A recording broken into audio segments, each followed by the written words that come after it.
The government of Governor Samuel Ortom has suspended for 2 weeks the enforcement of the Open Grazing and Ranches Establishment Law. The law, considered by some sections of Nigerians as controversial, was enacted in 2017. According to an announcement after the State Security Council meeting, this was to pave the way for herders who migrated to Benue State on the basis of misinformation to go out. The announcement has been generating mixed reactions from some public commentators and Benue residents.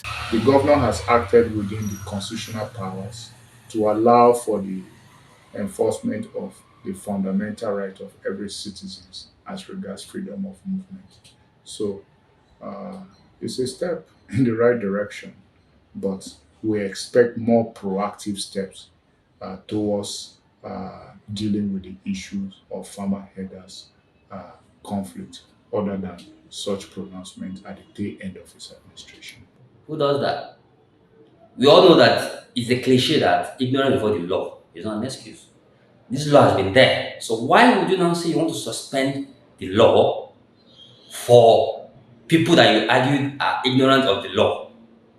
This can go wrong in 2 weeks. So for me, it's the government should come out and tell us what is happening.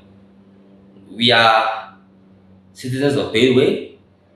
We have stake in the security of this state.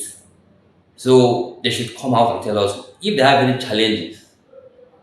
They should tell us. They call on the incoming government at the state level to strengthen the law and make it more effective for positive results. The law also deals with issues of environmental protections, issues of climate change, and all of this, animal husbandry and all of that.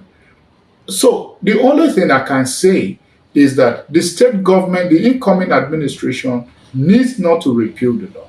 But if there is need to repeal the law to take care of certain lacunas, why not?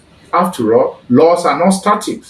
They keep evolving. The suspension of the enforcement of the law, according to the state government, was not unconnected with recent killings orchestrated by militia headers in the state. As an agricultural state, many feel the sacking of rural farmers from their ancestral homes has slowed the agricultural economy in the state. Coupled with the level of insecurity across the country where farmers are able to visit to assess their farms, I'm afraid that next year, except the borders are thrown open for imported foods to come into the country, the citizens will be faced with severe hunger. Access 24's Jimmy Azande says in about a week's time, when the suspension would have elapsed, only then can one assess the success or failure of the executive order.